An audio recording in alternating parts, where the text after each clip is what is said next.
menjadi orang yang mudah sebar-sebar, karena belum tentu itu berita benar. Kalau nggak ngerti, ayo belajar. Mulailah curiga jika sudah suruh-suruh. Sebarkanlah, hey, tunggu dulu. Periksalah kalimat, kok banyak tanda seru.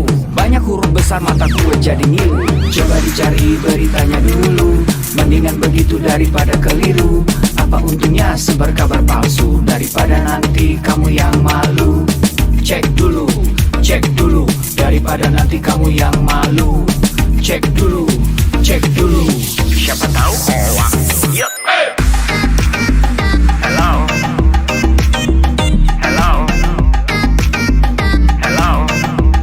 siapa tahu hoax. Yup. Hello,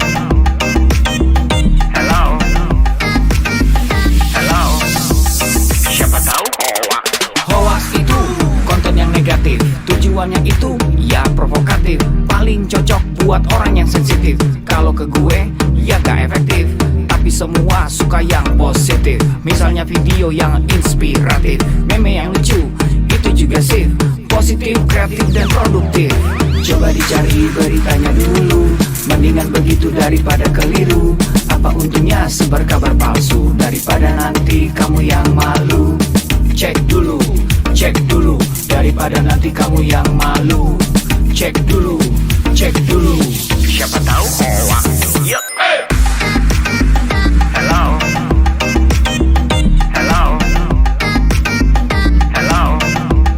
siapa tahu hoax. Yup. Hello,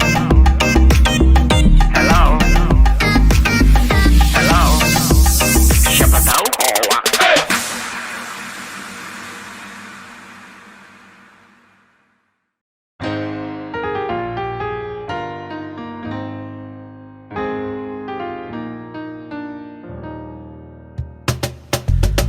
Tolong aku melolong, baca sosmed bikin aku bengong. Banyak berita isinya bohong, bikin orang jadi saling menggonggong. Seperti ada niat sebar kebencian, tanpa peduli akan ada kerugian. Seperti dapat munculnya permusuhan, karena tertipu jadi curigaan. Gue pernah baca hoax di sosmed, yang jadi merugikan tukang trompet. Katanya trompet bisa bikin kanker, trompet sih cuma bisa bikin bibir doer. Sylvester Stallone dibilang mati, Brad Pitt juga dibilang mati, Mr. Bean, Jackie Chan juga dibilang mati. Seneng banget doain orang mati. Harusnya ada etikanya bermain sosial media. Tak bisa asal mengirim tanpa dipikirin, bisa fatal akibatnya. Bersihkanlah udara kita dari kebencian. Sebarkan saja cintamu untuk Indonesia. Wahai kepada pengguna sosmed, mari bersatu sampai lengket. Jagalah persatuan, jangan lobet. Hati-hati banyak tukang copet. Hey, jangan sampai salah posting, bisa bikin orang jadi pusing. Cek dulu itu penting, jangan jadi cepat terpancing. Gue pernah takut salah minum, karena bahaya buat tulang sumsum. Hampir semua merek disebutkan, gara-gara itu gue kehausan. Gue tertipu isu PKI, katanya jutaan sudah dipersenjatai. Akibatnya gue keluar biaya, bikin persembunyian bawah tanah. Harusnya ada etikanya bermain sosial media. Tak bisa asal mengirim tanpa dipikirin, bisa fatal akibatnya. Bersihkanlah udara kita dari kebencian. Sebarkan saja cintamu untuk Indonesia. Bersihkanlah udara kita dari kebencian. Sebarkan saja cintamu untuk Indonesia.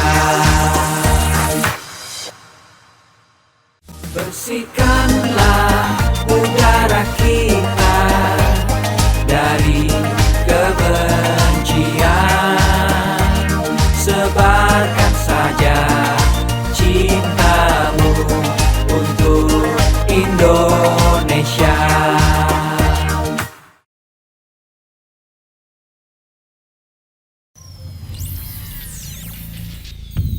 Selamat datang di Indonesia Makin Cakap Digital, langsung dari 34 provinsi, 514 kabupaten kota, diikuti lebih dari 500.000 talenta digital.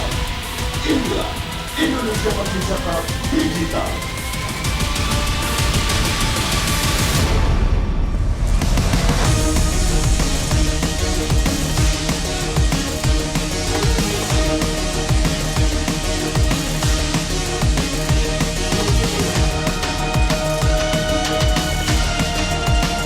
Saya luncurkan program literasi digital nasional hari ini.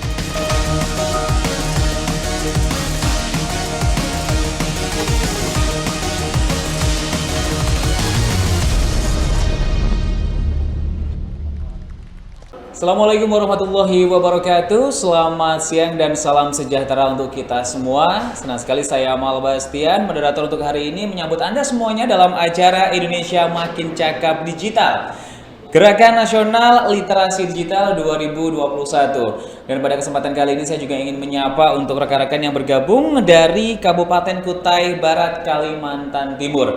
Banyak hal yang akan kita pelajari untuk hari ini dari materi yang akan disampaikan oleh para narasumber. Namun sebelumnya perkenankan saya untuk membacakan beberapa informasi mengenai latar belakang terselenggaranya acara hari ini. Teman-teman, teknologi informasi dan komunikasi di Indonesia semakin berkembang pesat. Hampir semua orang memiliki akses yang mudah terhadap internet dan juga berbagai informasi. Hal ini dibuktikan oleh angka penetrasi pengguna internet yang ada di Indonesia yang mencapai angka 73,3%. Ini berarti ada 191.413 dari total 196.714.070 masyarakat Indonesia telah memiliki akses terhadap internet. Informasi ini kami ambil dari APJII tahun 2020. Pesatnya perkembangan teknologi informasi dan komunikasi tersebut, teman-teman, membuat Indonesia dinyatakan sebagai pasar ekonomi digital terbesar se-Asia Tenggara, bersumber dari laporan ekonomi si Google tahun 2020. Nah, berangkat dari fakta tersebut, maka Presiden Republik Indonesia Joko Widodo menetapkan percepatan transformasi digital untuk mencapai Digital Nation sebagai salah satu visi utama dalam masa pemerintahannya yang kedua ini. Salah satu programnya adalah pembangunan sumber daya manusia talenta digital. Dan untuk mencapai visi ini diperlukan adanya persiapan kebutuhan sumber daya manusia talenta digital dengan meningkatkan kualitas sumber daya manusia dalam aspek literasi digital. Apakah literasi digital itu? Nah, literasi digital merupakan kemampuan individu untuk mengakses, memahami, membuat, mengkomunikasikan dan juga mengevaluasi teknologi digital dari UNESCO tahun 2018. Sesuai dengan arahan visi Presiden di atas, maka Kementerian Komunikasi dan Informatika bersama dengan mitra jejaring GNLD Siberkreasi telah menyusun sebuah peta jalan literasi digital tahun 2021-2024 untuk meningkatkan partisipasi digital masyarakat, kemudian mendorong pengembangan ilmu pengetahuan masyarakat di bidang TIK dan digital, serta mendorong tingkat kecakapan transformasi digital dalam pemanfaatan teknologi baru. Nah, teman-teman, di dalam peta jalan ini dirumuskan 4 kerangka dalam menyusun kurikulum literasi digital, yaitu digital skills, kemudian digital ethics, digital safety, dan juga digital culture. Selanjutnya ada 3 kerangka program literasi digital yang disusun untuk materi dan juga topik kurikulum yang akan diajarkan ke masyarakat, yaitu digital society, kemudian digital economy, dan juga digital government. Kerangka ini kemudian diturunkan menjadi program literasi digital nasional yang bertujuan untuk membuat masyarakat cakap dalam menggunakan teknologi dan juga media digital di tingkat dasar, madya, dan juga mahir, serta tidak melupakan masyarakat yang berada di area inklusif. Teman-teman, oleh karena itu Kementerian Komunikasi dan Informatika, khususnya Direktorat Pemberdayaan Informatika, Direktorat Jenderal Aplikasi Informatika akan melaksanakan kegiatan literasi digital untuk peningkatan kemampuan dan pemahaman masyarakat dalam penggunaan teknologi informasi dan komunikasi atau TIK dan juga internet dengan baik. Melalui implementasi program literasi digital di daerah, yaitu di 34 provinsi dan juga 514 kabupaten kota, serta melibatkan 110 mitra strategis berkreasi dan juga stakeholders terkait lainnya. Sebelum kita masuk ke acara utama, saya bacakan dulu untuk aturan tata tertib yang harus kita patuhi bersama agar acara webinar kita kali ini bisa berjalan lancar dan nyaman. Yang pertama, teman-teman peserta tetap diharapkan mematuhi dan juga mengikuti protokol kesehatan, berlaku juga untuk narasumber. Kemudian untuk peserta diharapkan dan wajib ya mematikan mikrofon atau di-mute ya, tapi untuk video kameranya tetap dinyalakan. Kemudian Anda tidak diperkenankan coret-coret layar, tidak juga diperkenankan menyela pada saat narasumber berbicara. Apabila ada pertanyaan yang ingin diajukan saat narasumber menyampaikan materi, silahkan ditulis di kolom chat. Tulis nama Anda, kemudian pertanyaan Anda ditujukan ke narasumber yang mana pertanyaan tersebut. Nanti kita akan bahas ya di sesi Q&A untuk semua pertanyaan yang masuk. Kemudian Anda diharapkan juga mengerjakan pretest dan juga post-test yang nantinya akan digunakan untuk mendapatkan e-certificate yang tentu saja untuk linknya nanti bisa kami bagikan di kolom chat. Teman-teman, perlu kita ketahui bersama bahwa aplikasi Si Berkreasi ini bisa kita download di App Store dan juga di Google Play. Kita masuk ke sesi berikutnya, marilah bersama-sama kita memberikan penghormatan setinggi-tingginya ke NKRI dengan menyanyikan lagu Indonesia Raya 3 stansa.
Bismillahirrahmanirrahim. Assalamualaikum warahmatullahi wabarakatuh. Salam sejahtera bagi kita semuanya. Shalom, Om Swastiastu, Namo Buddhaya, salam kebajikan. Yang saya hormati para Menteri Kabinet Indonesia Maju, para Gubernur, Bupati, dan Wali Kota di seluruh tanah air Indonesia, hadirin dan undangan yang berbahagia. Pandemi membuka kesempatan luas bagi kita untuk melakukan transformasi digital secara besar-besaran. Pembangunan infrastruktur digital terus kita percepat. Ekonomi digital, terutama untuk UMKM, terus diperbanyak dan terus ditingkatkan. Pemerintahan digital juga terus diperkuat dan masyarakat disiapkan agar lebih cakap digital. Insya Allah pada akhir tahun 2022, 12.548 desa kelurahan akan terjangkau sinyal 4G. Percepatan 10 tahun lebih maju dari rencana sebelumnya yang selesai pada tahun 2032. Infrastruktur digital tidak berdiri sendiri. Jadi saat jaringan internetnya telah tersedia, harus diikuti kesiapan pengguna internetnya agar manfaat positif internet dapat dioptimalkan untuk membuat masyarakat semakin cerdas dan produktif. Sebaliknya, efek negatifnya harus dapat terus ditekan, terus diminimalkan. Bapak Ibu yang saya hormati, tantangan di ruang digital semakin besar, sangat besar. Konten-konten negatif terus bermunculan. Kejahatan di ruang digital terus meningkat. Hoax, penipuan daring, perjudian, eksploitasi seksual pada anak, perundungan siber, ujaran kebencian, radikalisme berbasis digital perlu terus diwaspadai karena mengancam persatuan dan kesatuan bangsa. Kewajiban kita bersama untuk terus meminimalkan konten negatif, membanjiri ruang digital dengan konten-konten positif, banjiri terus, isi terus dengan konten-konten positif. Kita harus tingkatkan kecakapan digital masyarakat agar mampu menciptakan lebih banyak konten-konten kreatif yang mendidik, yang menyejukkan, yang menyerukan perdamaian. Internet harus mampu meningkatkan produktivitas masyarakat, membuat UMKM naik kelas, perbanyak UMKM onboarding ke platform e-commerce, sehingga internet bisa memberi nilai tambah ekonomi bagi seluruh lapisan masyarakat. Hadirin sekalian, literasi digital adalah kerja besar. Pemerintah tidak bisa bekerja sendirian. Perlu mendapatkan dukungan seluruh komponen bangsa agar semakin banyak masyarakat yang melek digital.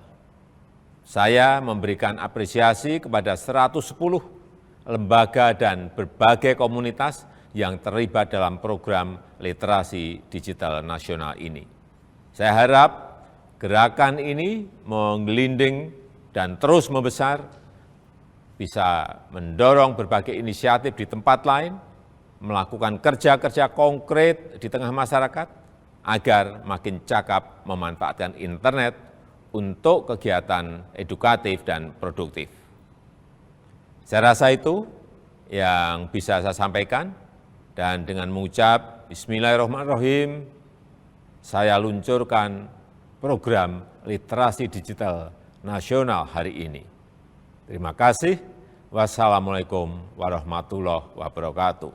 Om Santi Santi Santi Om. Namo Buddhaya.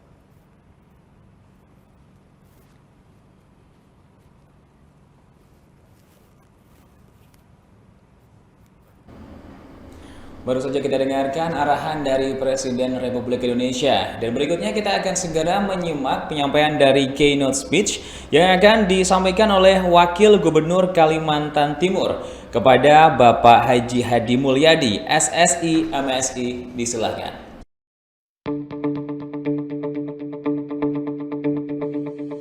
Assalamualaikum warahmatullahi wabarakatuh. Bismillahirrahmanirrahim. Dalam rangka meningkatkan partisipasi digital masyarakat, mendorong pengembangan ilmu pengetahuan masyarakat di bidang TIK dan digital, serta mendorong tingkat kecakapan transformasi digital dalam pemanfaatan teknologi baru, maka saya, Hadi Mulyadi, Wakil Gubernur Kalimantan Timur, menghimbau kepada seluruh masyarakat untuk mendukung dan mengikuti acara seminar webinar yang akan dilaksanakan di kabupaten kota di seluruh Kalimantan Timur. Terima kasih atas partisipasinya. Semoga kita sukses dalam membangun Kaltim dan Indonesia. Wassalamualaikum warahmatullahi wabarakatuh. Terima kasih disampaikan kepada Wakil Gubernur Kalimantan Timur atas sambutannya. Baiklah, kita akan segera masuk ke materi pertama, teman-teman peserta, dan sambil mempersiapkan semuanya, saya juga masih memberikan kesempatan bagi Anda untuk bisa mendapatkan Rp1.000.000 dalam bentuk pulsa untuk 10 orang pemenang atau peserta yang beruntung hari ini yang mengajukan pertanyaan dan juga yang memposting kemeriahan webinar kali ini di sosial media masing-masing. Jangan lupa pada saat posting nanti Anda bisa langsung membubuhkan hashtag Siberkreasi, kemudian hashtag Makin Cakap Digital, dan juga hashtag Lidikal1146. Mention juga ke akun @siberkreasi dan juga di @lidik.kalimantan. Untuk pertanyaan silakan diajukan sesuai dengan materi yang disampaikan oleh para narasumber. Jangan terlalu lebar nanti karena materinya memang fokus ke masing-masing narasumber, itu yang akan kami pilih, dan tentu saja dengan pertanyaan yang menarik yang kita akan bahas di sesi Q&A. Materi pertama akan disampaikan oleh CEO Sirtanio Organik dan juga CEO PT 1 Atap Indonesia dengan tema kecakapan digital, tren pekerjaan dan usaha di dunia digital. Kepada Mas Ahmed Tesario Eka Nuramanta STMMT, silakan. Oke, assalamualaikum warahmatullahi wabarakatuh. Waalaikumsalam. Suara saya jelas, Mas? Jelas. Yan? Oke, saya share screen ya. Masuk? Mas, masuk. Oke, selamat siang semuanya. Perkenalkan, nama saya Ahmed Tesario. Saya basicnya adalah wirausahawan, di mana saya punya 2 bisnis. Yang pertama adalah beras organik, yang saya produsen beras organik dari Banyuwangi, dan yang kedua adalah saya punya ekosistem builder dan juga coworking space di Surabaya, namanya Satu Coworking Space. Buat teman-teman yang pengen kontak langsung sama saya, bisa DM di Instagram saya di @ahmed_tesario atau di beberapa bisnis saya di @sirtanio dan @satuatapsbi. So, ngomong mengenai pekerjaan, sebenarnya saya adalah pekerja yang tidak nyambung dengan latar belakang edukasi saya, di mana saya S1-nya adalah chemical engineer dan S2-nya adalah industrial management. Jadi agak nggak nyambung, sekarang malah bergerak di industri kreatif dan juga di industri retail. Pada saat kita ngomong tentang pekerjaan dan di dunia digital, di sini ada quote, at least 40% of all business akan mati dalam 10 tahun. Tapi mereka yang bisa merubah bisnis mereka dengan teknologi yang ada, mereka masih bisa bertahan. Dan kita bisa lihat berubah banget 10 tahun terakhir, mungkin bahkan 5 tahun terakhir, pandangan orang terhadap industri digital dan teknologi. Dan di sini saya akan sharing pekerjaan yang menurut saya saat ini tuh malah dicari di saat pandemi dan juga pada saat kita beralih ke dunia digital. Sebelum masuk ke sana, pada saat COVID ada mega shift yang terjadi, ada 4 mega shift yang terjadi, di mana ada stay at home lifestyle yang terbaru, and then society menjadi lebih hektik, semua jadi virtual seperti yang kita lakukan sekarang melalui webinar, melalui online workshop, Zoom dan kawan-kawan, dan bottom of piramidnya semakin turun. Jadi pada saat pandemik rupanya semakin banyak orang yang mengalami kesusahan. Akan tetapi ini tidak menutup kemungkinan untuk beberapa bisnis atau beberapa usaha yang mereka malah naik. Nah, dari kurva ini, dari data ini, ada industri-industri yang mengalami the fall, dan ada yang the rise, dan ada yang berada di antaranya. Nah, kita nggak ngomongin bisnis yang menurun karena itu menjadi negatif info, tapi kita ngomongin sebenarnya ada opportunity loh untuk beberapa bisnis yang naik daun, dan itu menjadi ranah teman-teman kalau misalkan ingin memilih pekerjaan apa yang cocok. Di kanan kita bisa lihat groceries, logistik, food delivery, remote working, streaming service, media and telco, online learning, cloud service, telemedicine, cleaning service, home fitness. Rupanya menjadi industri yang sedang mencari saat ini. Karena sebenarnya para orang-orang yang membeli juga sebenarnya membatasi diri. Tapi ada juga yang memang mereka bisa, kalau misalnya strateginya jelek, mereka jatuh. Pada saat mereka strateginya bagus, mereka akhirnya naik. Education, banking, agriculture, manufacturing, insurance itu berada di antara kedua hal ini. Nah, itu kenapa saya penting untuk bercerita mengenai ini, sehingga teman-teman bisa memilih industri apa yang teman-teman pengen masuki pada saat menuju masa digital seperti ini. Yang pertama, yang rekomendasi pekerjaan yang menjadi menarik adalah digital marketing. So, apa itu digital marketing dan bagaimana kita bisa menjadi part of digital marketing? Nah, untuk menjadi part of digital marketing, kalian tidak perlu menguasai semuanya. Pilih salah satunya. Baik itu, ada 3 hal yang saya rekomendasikan. Ada search engine marketing, teman-teman bisa jadi writer, reviewers, management. Terus teman-teman bisa menjadi social media marketing, bisa menjadi content creator. Content creator is one of dari salah satu 3 hal ini. Maksudnya kita tidak bisa ngomong content creator hanya seorang pembuat konten aja, tapi mereka harus terintegrasi dengan platform-platform yang ada, dan saat ini adalah sosial media, as publishing ataupun influencer. Dan yang terakhir adalah marketplace marketing, di mana teman-teman bisa memilih untuk menjadi dropshipper, seller, ataupun menjadi buyer yang ada di platform tersebut. Nah, digital marketing ini terus apa yang teman-teman harus kuasai? Saya selalu ngobrol sama orang-orang berada di digital marketing bahwa digital marketing itu adalah sebuah tools di mana kalian bisa menguasai dan mempelajari bagaimana logaritmanya, bagaimana cara mainnya, bagaimana caranya agar kita bisa expert di situ. Dan semua pelajarannya sebenarnya ada di internet, ada di YouTube, ada di workshop-workshop seperti sekarang. Tapi poinnya adalah pekerjaan menjadi digital marketing ini rupanya menjadi pekerjaan yang menarik karena satu, tidak membutuhkan ruang Mas yang Tesa, besar, dan kita Mas bisa- Tesa, mohon maaf Ya, saya salah. Untuk audionya Mas Tesa naik turun, Mas. Banyak hilangnya Oke, tadi. sorry. Banyak hilangnya tadi. Bisa distabilkan ya. Terima kasih. Oke, sorry. Sudah masuk bagus sekarang? Iya, seperti itu. Bisa. Sampai mana tadi? Saya sampai lupa. Tapi poinnya adalah gimana caranya teman-teman menguasai digital marketing ini sehingga kalian bisa memilih bahwa oh, saya adalah expertise di bidang search engine, saya adalah expertise di bidang social media management, dan saya expertise di bidang marketplace marketing. Jadi kalau teman-teman mempunyai spesifikasi tersebut, banyak company-company, banyak perusahaan-perusahaan, baik itu yang tarafnya small, medium, dan juga multinational company akan melirik latar belakang tersebut. Oke, yang kedua pekerjaan yang saya rekomendasikan di saat pandemi ini adalah data analis. Nah, data analis ini setiap perusahaan saat ini membutuhkan data analis. Kenapa? Karena mereka membutuhkan retention atau repeat dari customer yang mereka sudah beli, sehingga mereka membutuhkan analisa terhadap 2 jenis data. Yang pertama data customer-nya, yang kedua adalah data partner. Sehingga tujuan dari teman-teman yang melakukan data analis ini ada 5 hal.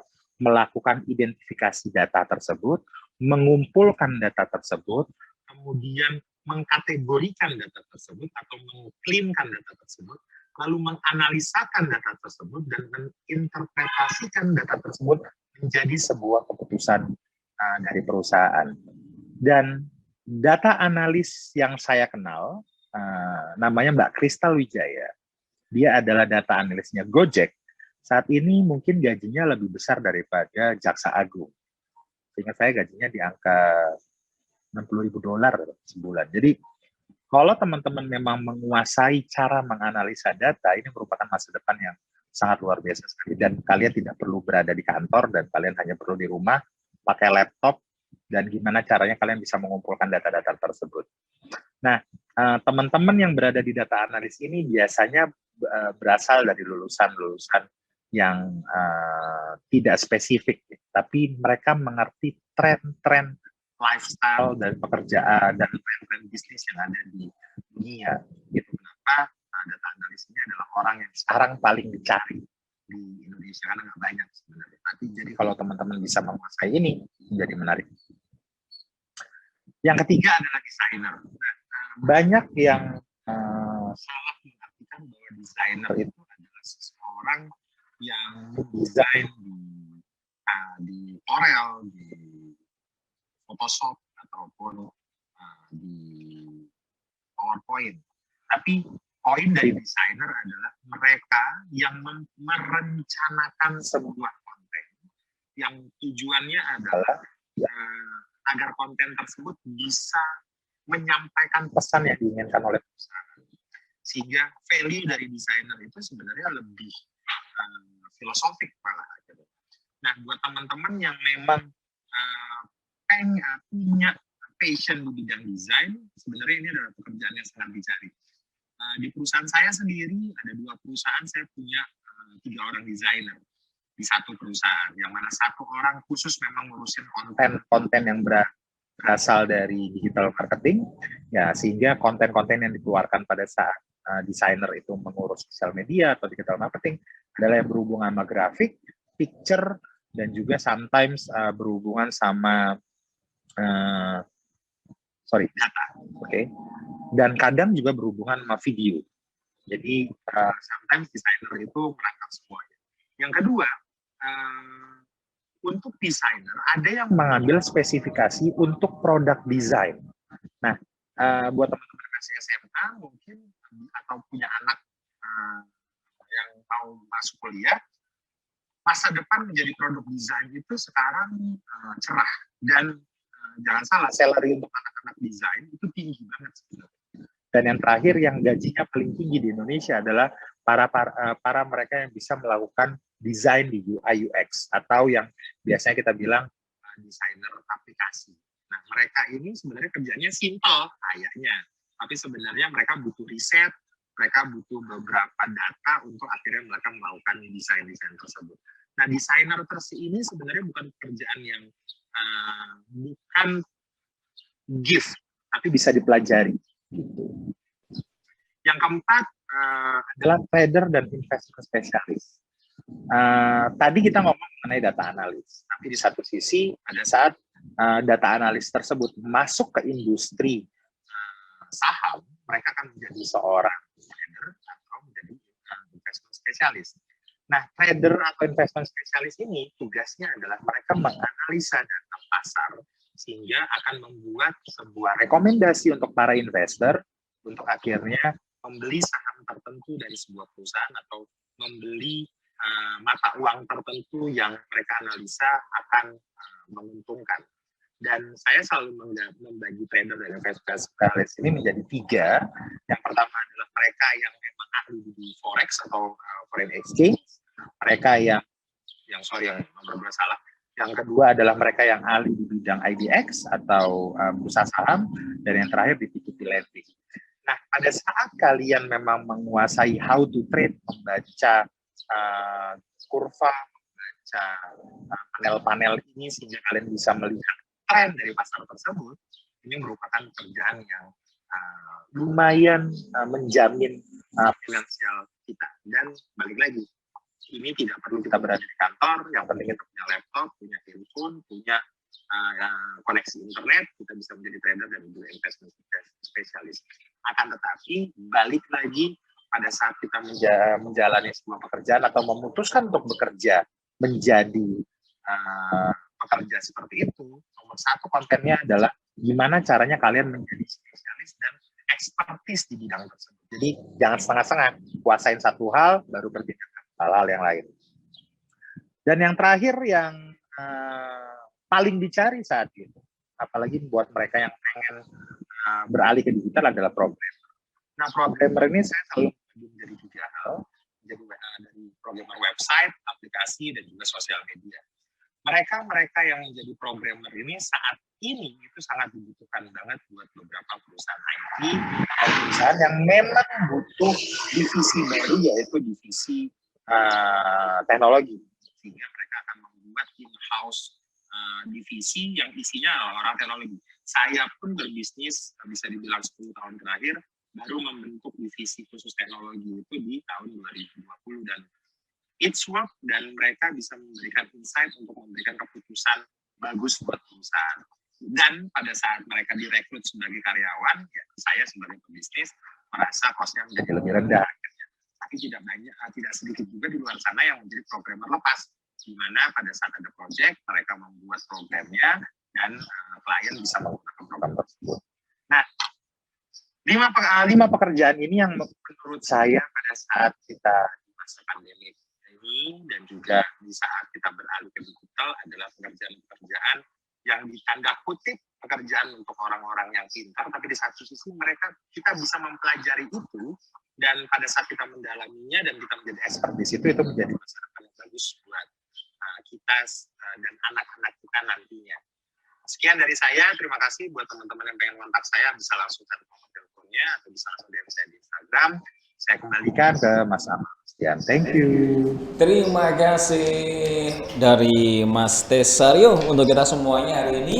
Jadi kita menemukan banyak tren-tren pekerjaan baru yang bermunculan di tengah tren yang lama, pekerjaan lama mulai tergerus bahkan mulai hilang begitu ya. Mari tangkap kesempatan ini, namun harus disertai dengan ilmu yang tepat sebagai modalnya agar kita tahu mau diarahkan kemana ruang digital kita yang kita berselancar di dalamnya ini. Dari Ahmad Tesario kita meluncur ke materi kedua, yaitu budaya digital, media sosial sebagai sarana meningkatkan demokrasi dan toleransi. Akan disampaikan oleh konten kreator Mas Bangkit Darmawan. Silakan Mas Bangkit. Assalamualaikum warahmatullahi wabarakatuh. Waalaikumsalam warahmatullahi. Suara saya jelas? Jelas Mas. Oke kan.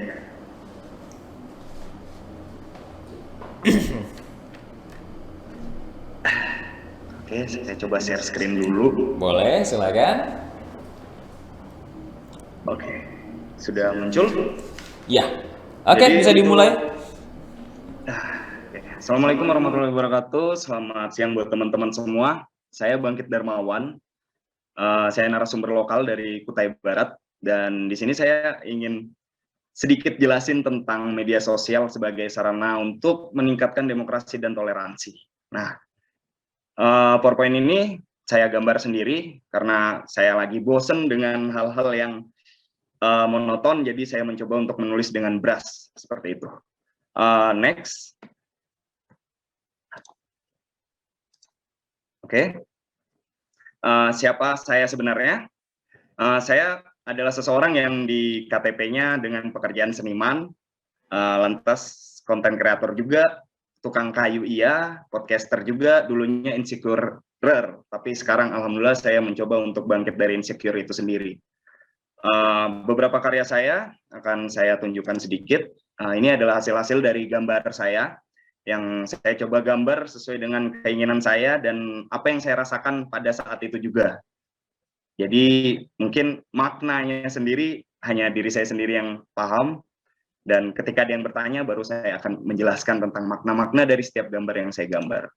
Saya juga podcaster, ada beberapa podcast yang saya pernah buat, sampai yang pernah up banget itu adalah Perahu Kecil, dan blog juga saya aktif nulis tentang game online. Next, saya juga sosiopreneur, bergerak di bidang sosial untuk anak-anak muda di Kabupaten Kutai Barat dalam bidang kreatif, yang dulu sempat kita membangunkan alun-alun yang tertidur pada saat itu. Oke, kita langsung aja, so simple so fun, jadi saya nggak terlalu banyak bicara tentang data, tapi saya akan berbicara sedikit tentang pengalaman yang saya rasakan dan bagaimana sih caranya supaya kita ini bisa demokrasi banget di media sosial. Kadang kalau misalnya kita berangkat dari demokrasi yang pada umumnya ya, Abraham Lincoln mungkin, dari rakyat untuk rakyat oleh rakyat. Tapi di sini demokrasinya di media sosial, cuy. Jadi gimana caranya sih kita bisa bebas gitu? Bebas dalam arti lepas untuk berpendapat, menentukan karya, atau berekspresi di media sosial yang kita pakai sekarang ini. Orang Indonesia sendiri bakatnya banyak banget, terutama untuk Kabupaten Kutai Barat, anak-anak mudanya yang kental banget dengan budaya itu banyak banget, cuman belum ter-up. Itu yang saya sayangkan di tempat saya saat ini, karena mungkin masih banyak dari teman-teman sekalian yang merasa karyaku bagus nggak sih, gue bikin karya orang pada suka nggak sih, atau gue bikin podcast ada yang dengerin nggak sih, nah atau tempat gue gini banget, jaringan kayak gini banget, apa gue bisa nih kayak bikin sesuatu yang dibuat sama orang-orang di luar sana kayak gitu. Mungkin ada beberapa orang yang saya pernah ngobrol, insecure itu muncul karena hal-hal terkait tadi. Jadi poin pertama untuk kita bisa berdemokrasi atau bisa bebas berekspresi di media sosial itu go away dulu lah insecure-nya. Go away dulu, jangan ngerasa kayak, mungkin kita sering kali ya, kayak misalnya ngepost, aduh kok gue gini banget, Insta story aja misalnya, ngepost something gitu, atau kita berpendapat dengan suatu hal, terus kita hapus postingannya, nggak nyampe sejam, 20 menit, misalnya 10 menit, kok gue gini banget sih, komen apa sih ini, konten apaan sih, akhirnya dihapus, terus ntar bikin lagi dihapus, atau di-hide, atau ada sesuatu yang kita kadang lihat nggak sesuai dengan keinginan kita sembunyiin, padahal orang-orang lain suka, cuman nggak mengekspresikan itu kepada kita. Jadi, poin pertama yang paling penting banget buat teman-teman semua, go away dulu lah insecure-nya, oke? Next-nya, ketika kita udah pede, kita udah yakin dengan hal yang kita milikin, kita pahami potensi yang kita punya. Jadi kayak misalnya, media sosial itu banyak banget hal-hal yang bisa kita up karya-karyanya. Kalian suka visual, kalian suka gambar, kalian suka suara, kalian suka video, itu semuanya bisa, cuy. Suka masak, suka jalan-jalan bisa, suka ngomongin orang juga bisa, suka apapun itu semuanya bisa diwadahi di media sosial, tergantung bagaimana cara kita mengemas. Setelah kita paham potensi diri kita nih, kita ini apa sih, kita ini siapa, kita sukanya apa, kita udah paham, baru deh kita berkonten, cuy. Berkonten ini mungkin untuk awal-awal agak effort banget ya, karena kita ngerasa kadang kayak apa yang kita buat terus kita bandingin sama orang lain, punya dia lebih kece, punya aku kok kayak gini banget, akhirnya down, akhirnya nggak konten lagi. Itu sering terjadi sama anak-anak muda terutama ya. Triknya satu sih, upgrade aja cuy. Jadi kayak misalnya lu update, lu punya suatu karya, oke, lu ngerasa atau kalian ngerasa karya kalian kurang, oh ya udah hari ini mungkin kayak gini, tapi ini adalah karya terbaik gue hari ini, next time, besok gue bakalan bikin lebih dari hari ini. Jadi orang bakalan ngeliat up-nya kalian kayak gimana. Kalau kalian hidden yang jelek-jelek, orang nggak bakalan tahu perjalanan kalian. Kayak misalnya kalian pernah buat apa, kalian pernah buat yang sejelek apa, itu orang nggak bakalan tahu. Orang bakalan cuma ngeliat kalian udah bagus aja. Justru triggernya untuk ngajak orang lain ngelakuin konten atau membuat suatu karya itu adalah ketika dia ngelihat orang ini pernah bikin karya sejelek ini kayak gitu. Dan sekarang udah kayak gini, wow. Di situ orang bakalan mikir, oh gue pengen nih kayak dia, kayak gitu. Setelah go away insecure, pahami potensi, mulai berkonten, kita udah bisa berekspresi di media sosial, kita berdemokrasi, kita turut serta dalam berpendapat, berdiskusi, atau apapun itu untuk negara kita sendiri gitu. Ada hal-hal yang kita nggak suka, misalnya tentang kebijakan, tentang aturan, tentang segala sesuatu yang menurut kita nggak seret, utarain aja di media sosial dengan aturan dan tata cara tertentu gitu, yang masih masuk ke dalam ranah yang bisa ditoleransi, yang bisa diterima. Gimana caranya? Oke, sekarang saya akan bicara sedikit kesedihan saya tentang berdemokrasi itu sendiri. Kita bebas, nice, kita semua bebas. Bebas nyinyir? Enggak juga. Bebas berpendapat? Enggak juga, cuy. Bebas berkarya? Enggak juga. Kenapa? Enggak juga. ada hal-hal yang membuat kita kadang ngerasa terkurung untuk dalam berkarya. Mungkin ketika kita membuat sesuatu, kita kadang merasa tidak aman. Terkadang, untuk lebih frontal, kita ngerasa tidak aman. Oke, kalau memang kita ngerasa nggak aman untuk lebih frontal, buatlah sesuatu itu secara tanda, secara semiotis, biarkan orang menelaah secara mendalam, membaca, dan lalu dia pahamin. Dan dia merepresentasikan karya kita sendiri, tanpa kita harus jelaskan, oh ini maksudnya kayak gini. Kalau teman-teman sekalian ngerasa tidak aman untuk berfrontal ria, nyinyir secara frontal nggak nyaman, ya udah nyinyirnya pakai kode aja, pakai tanda semiotis, pakai trik yang kira-kira nyerempet, tapi orang nggak bakalan ngeh kalau itu sebenarnya untuk sesuatu yang kita pengen kritisi. Berpendapat juga, kita nggak bebas, kayak misalnya ada sesuatu yang menjadi tolak ukur ketika kita frontal dengan sesuatu, kita akan merasa sedikit tidak aman, mungkin ya udah kita upgrade nih cara kita berpendapat. Bukan kita tidak berpendapat, tapi kita upgrade cara kita berpendapat. Masukkan data, masukkan hal-hal yang jangan cuma negatifnya doang. Positif negatif harus berimbang cuy ketika kita berpendapat. Ketika kita melihat sesuatu itu buruk menurut kita, belum tentu menurut kalangan orang banyak itu buruk juga. Benar, buruk, baik. Baik, tidak, sesuatu itu relatif. Jadi cobalah untuk ngasih sudut pandang di dua sisi ketika berpendapat. Ini yang saya katakan kita tidak bebas untuk berpendapat. Karena kita kadang hanya berpikir, gue nggak suka nih sama kontennya si ini. Atau gue nggak suka sama kebijakan ini misalnya. Tapi kita nggak memberi sudut pandang yang lain. Dan kita saklek dengan sudut pandang yang kita tinggiin sendiri, ego kita terutama. Berkarya juga seperti itu. Ketika berkarya untuk bikin meme misalnya, terus akhirnya mencela orang lain, wah itu nggak banget sih. Jadi bebaslah sebebas-bebasnya, berikan tanda-tanda yang orang bisa terka. Jangan secara frontal.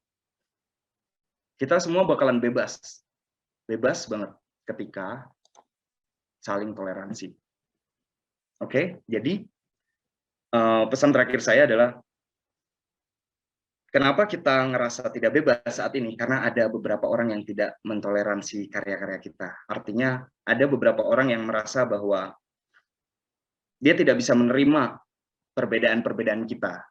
Dia tidak bisa menerima kita ini tidak sama dengan yang lain. Kita bersudut pandang berbeda, kita memiliki cara menggambar yang berbeda, kita memiliki cara berbicara yang berbeda. Akhirnya dia merasa, lu kurang, lu nggak harusnya kayak gini, lu harusnya kayak gini.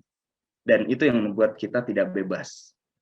Begitupun juga dengan segala sesuatu yang kita buat, akan lebih nyaman kita upload di media sosial ketika teman-teman yang lain saling mentoleransi karya-karya teman-teman yang lain ketika berkonten. Jadi tidak perlu untuk berbicara seperti hal negatif saja, tapi juga selipkan hal-hal positif dan tunjukkan rasa toleransi kita di media sosial terhadap orang-orang yang sedang berkembang. Seperti itu. Ini kamera saya nyala nggak ya kira-kira? Mas? Apa kelihatan? Iya? Iya. Muncul saya tidak masalah. Saya mau nunjukin beberapa karya saya yang saya sedang proyekin, yaitu limbah kayu. Mungkin saya stop share dulu untuk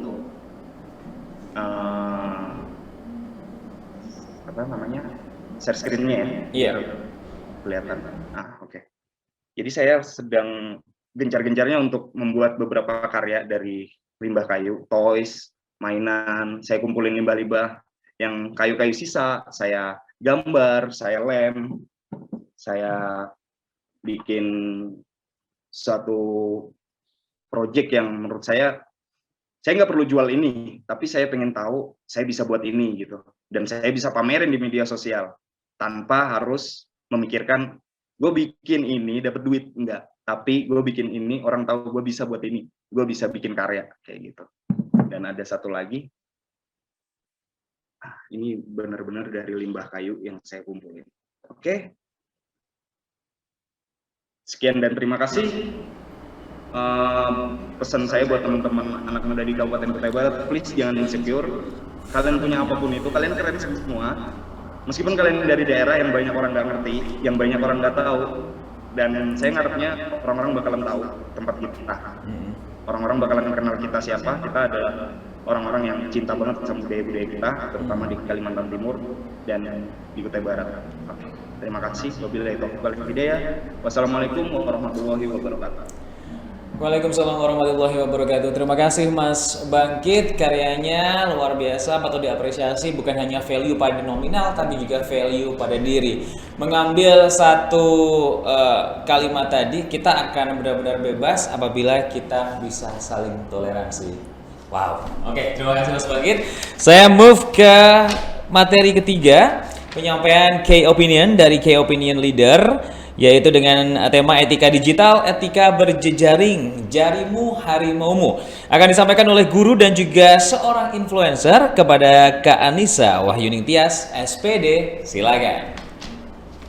Halo, selamat siang semuanya. Selamat siang.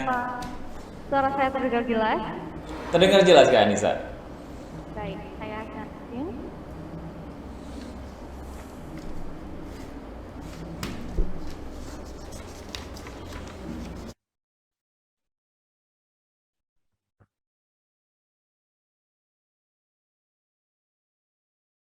Oke, Assalamualaikum warahmatullahi wabarakatuh. Perkenalkan, nama saya Anissa Wahyuning Tias. Saya merupakan guru dan juga influencer di salah satu kota di Kabupaten Gresik. Baik. Dan tema hari ini yang akan saya sampaikan adalah tentang etika bersosial media. Jarimu adalah harimau. Mungkin teman-teman di sini sudah mengenal beberapa slogan yang mirip-mirip seperti ini. Jadi, mulutmu adalah harimaumu ya. Kak Anissa, mohon maaf saya boleh sela dulu. Untuk mikrofonnya mungkin didekatkan Kak Anissa. Atau volumenya dinaikkan karena kurang jelas. Oke, jelas sampai sini? Yes, terima kasih. Nah, slogan slogan jarimu harimaumu adalah slogan yang sangat relevan terhadap revolusi industri 4.0. Terlebih, seperti yang kita ketahui bahwa dari total penduduk Indonesia sebanyak 274,9 juta, ada sebanyak 170 juta diantaranya telah menggunakan media sosial. Oleh karena itu, beberapa hal yang perlu diperhatikan sebelum membagikan suatu konten ataupun berkomentar. Nah, sosial media. Siapa sih dari kita yang belum tahu tentang sosial media? Pasti semuanya tahu tentang sosial media ini.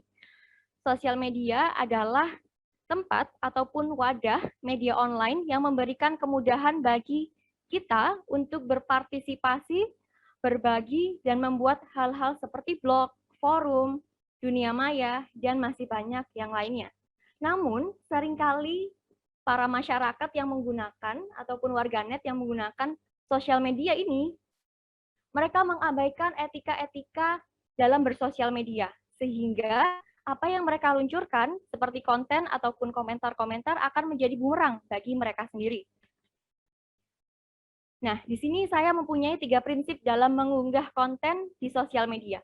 Yang pertama, yaitu tidak merugikan diri sendiri, tidak merugikan instansi manapun, ataupun tidak melanggar hukum.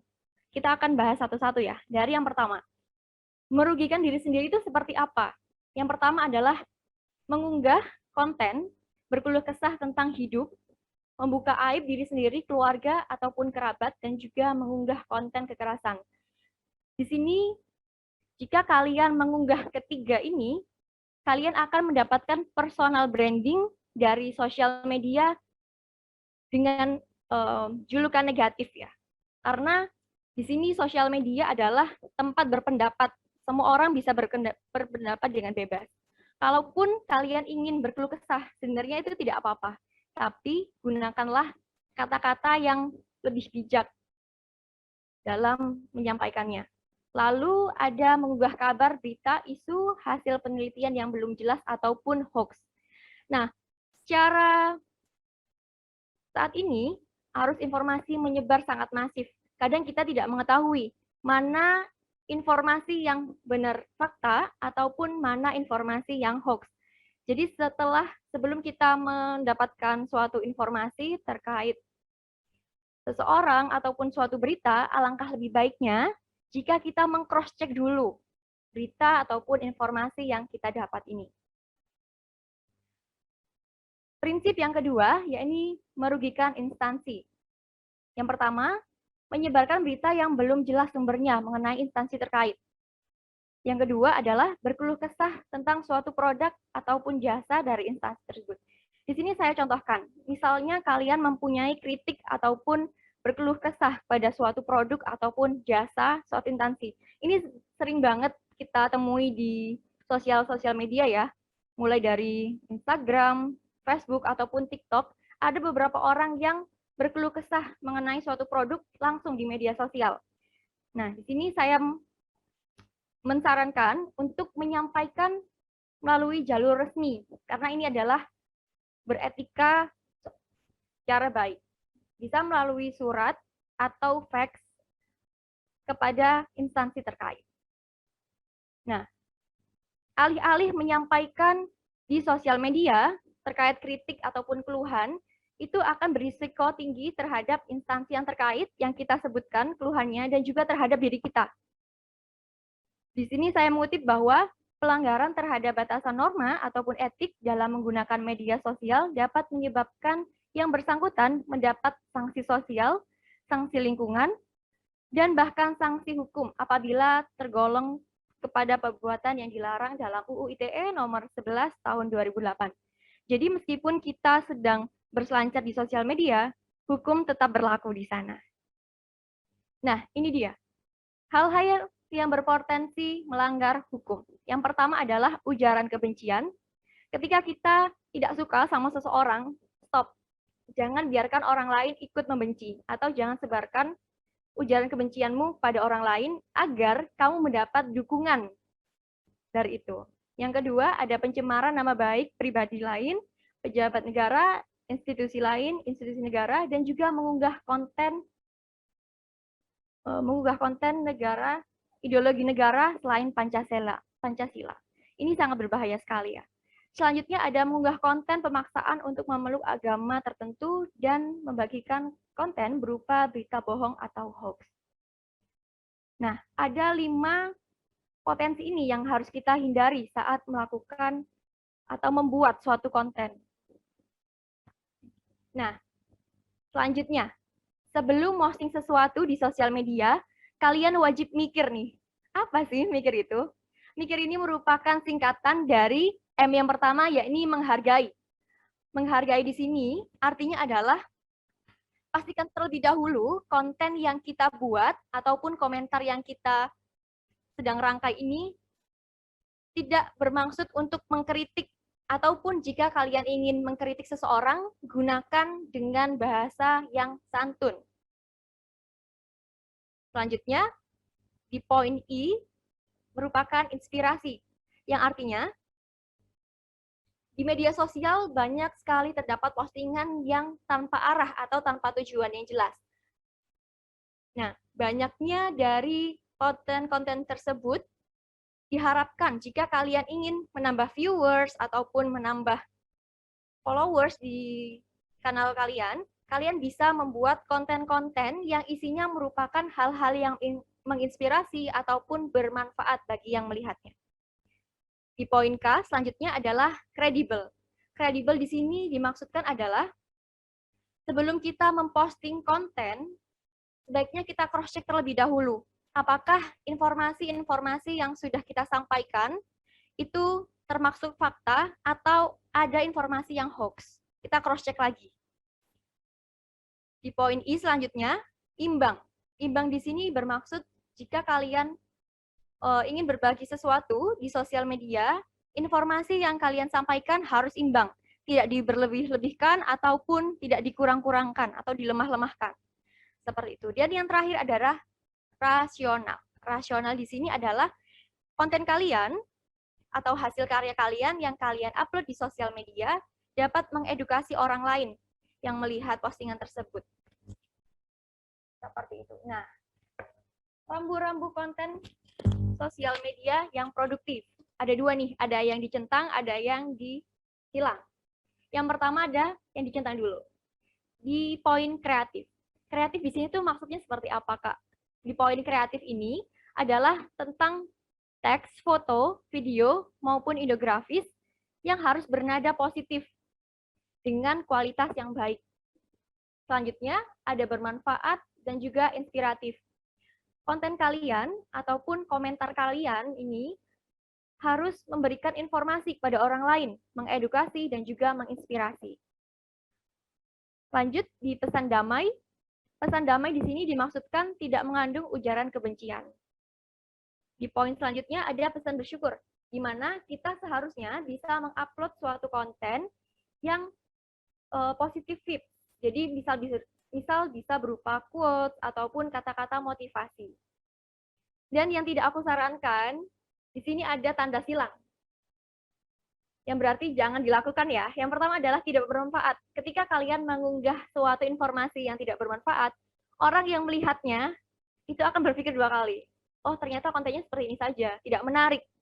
Maka dia tidak akan melihat konten kalian lagi, seperti itu. Kemudian pesan yang kedua, pesan kebencian mengandung sara. Di negara kita ini, di Indonesia, isu sara merupakan hal yang sedikit sensitif. Jikapun kalian ingin membuat suatu konten yang mengandung sara, kalian harus pintar-pintar dalam mengatur bahasa dan tidak mengandung unsur penghinaan. Yang terakhir adalah pesan hoax. Hindari mengupload konten yang membingungkan masyarakat, seperti informasi yang tidak akurat, itu tidak direkomendasikan. Dan baik, jadilah pengguna sosial media yang positif, beretika, dan berkreasi. Terima kasih. Terima kasih Kak Anissa atas materi yang telah disampaikan. Ada tata cara dan juga hal-hal yang harus diperhatikan pada saat kita ingin memposting, kemudian mengomentari, dan bahkan memberikan interaksi kepada hasil karya, kepada postingan orang lain. Karena memang pada saat kita berselancar di ruang digital harus ada etika yang berjalan. Sama halnya dengan di dunia nyata, kalau Anda ingin dihargai dan dihormati, Anda pun juga harus melakukan hal yang sama. Dari Kak Anissa kita meluncur ke materi keempat. Ini adalah materi terakhir dengan tema keamanan digital, dunia maya, dan rekam jejak digital. Akan disampaikan oleh Putri Otonomi Daerah 2019, Kak Tabita Vivi Wijayanti. Silakan. Baik, terima kasih. Sebelumnya apakah suara saya sudah terdengar dengan jelas? Yes, jelas Kak. Baik, saya akan share screen dulu. Apakah sudah terlihat, teman-teman sekalian?